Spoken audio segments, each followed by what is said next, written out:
Stuck to my guns, baby. Stuck to my guns, and brought this back. Welcome to Once Upon a Week. Welcome back. On my last video, I apologise for being away, so I'm not going to ramble again. But I'm back. I also promised the random inserts would come in. I've been super busy with the play, so I haven't got an insert from my life. So instead, here is a special outtake from last week's apology video. Guess it, you cannot see anything. Oh, the light in here is so bad, man. Fuck. Let me sit by the... Oh, there it is. That is a little bit better, right. There you go. So yeah, I'm back. Let's crack straight on with it, because this is about efficiency, guys, okay? Once Upon a Week is no longer gonna ramble away. I've only got 6 minutes of video. It's the truth. But we're gonna I'm gonna start ramping up the inserts and stuff. I mean, this week let's just celebrate the fact that I stuck to my word and I'm back and I've got it uploaded for the Saturday. And you know, let's crack on with my thoughts on the episode, and the inserts are gonna get weirder and weirder, I promise. So my thoughts on Tallahassee. At first, so Tallahassee deals with Emma in the modern day fairy tale world. Yep. It deals with Emma and Hook stealing a compass from a giant. Just sounds stupid, doesn't it, when you say it? Stealing a compass from a giant. And it also, in the flashbacks to the past non-fairy tale world, it deals with Emma falling in love with Henry's daddy-o, and their story, including him getting told to leave by Pinocchio. At first, when it came up, Portland, 11 years ago, I was like, oh my god, now we've got flashbacks, I'm just so confused. But I like the fact that we only stuck with those two timelines and two worlds this week. That was good. That worked well. On the one hand, I don't want all the characters to be separate and that to go on all season, but that's the better way of doing it, I feel, than chucking all of them together all the time. We did briefly go to Henry for him to describe a weird dream that the woman in the fairy tale world is seeing as well. What's going on there? What was in the box? What was in the box? Why did Henry's dad believe about the fairy tale world so quickly? What was in the box? That's what I really want to know. So they're an engaging mystery. That's nice. Lots of symbolism and stuff, which is really cool. The stuff about catching dreams, and lots of parallels between Emma and Snow.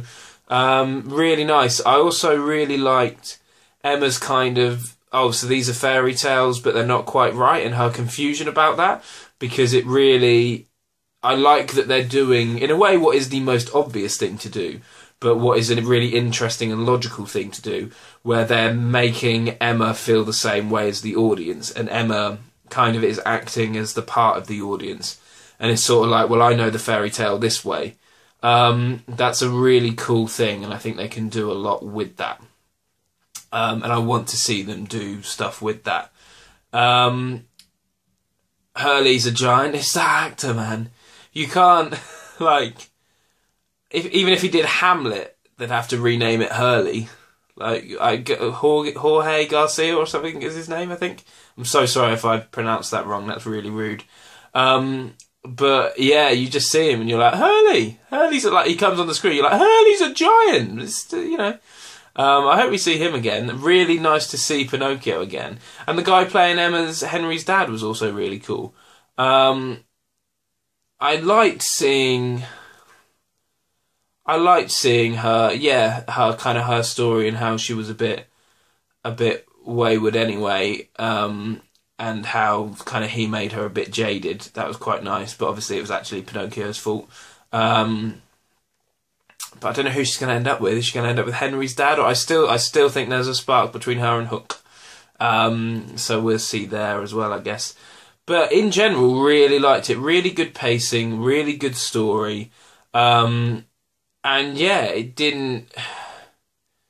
like, we had elements of fairy tale with the beanstalk and stuff, but it was almost a bit of a character episode, but a character that we already know and love in Emma.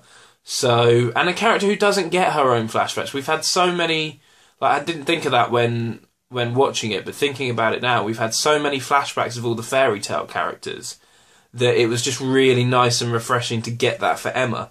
And I kind of do hope we see more of that. You know, what was she like growing up from the orphanage to when we meet her here? And what was it like for her after prison and stuff? And do we get to see her give up Henry? Like, that kind of stuff would be really interesting to me. So there's sort of character interest now, as well as basic story interest. What was in the box? I'm referring to the box that Pinocchio showed him. So yeah, really good. Really enjoyed it. I'm really glad it was a good episode and I enjoyed it, because that will help with me doing this. But every episode of season 2, no breaks until the end of season 2. That's what I promised. That's what I'm delivering. So yeah, sorry it was a bit brief, but I think, you know, it's good to try and make these things a bit shorter, a bit briefer. But we're back, and over the next few weeks, there's some good stuff coming. Promise. Rude. Apparently I had less than 6 minutes. The little thing in the corner lied to me. But now I've got a lot more than 6 minutes, because I deleted some other stuff. Whee! But I felt like I was wrapping up now, and I'm not feeling too good. But I was committed. Guys. Dan told me. Dan was like, you can't make a promise and then not. So, hi Dan. Dan, who I do nothing but static the podcast with. Yeah, there we go. Cool. Check out the rest of the channel. Dan's been uploading his King of the Nerds vlog. I haven't done this in so long. I don't think I've ever promoted that on here. And we got some other videos coming your way. Dan's working on something. I'm excited. Nothingbutstatic.co.uk is the website. Check it out. Check out all the social media. You can find links on the website. Nothing But Static UK on Facebook. Nothing But Static without the G on Twitter.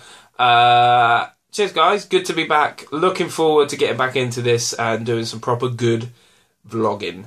Unlike this week. But if you actually come here for the thoughts on Once Upon a Time, this week was probably alright for you. So there you go. Depends what you're after. If you're after the insanity, it's coming. My name's Chris, and I will see you once upon a week.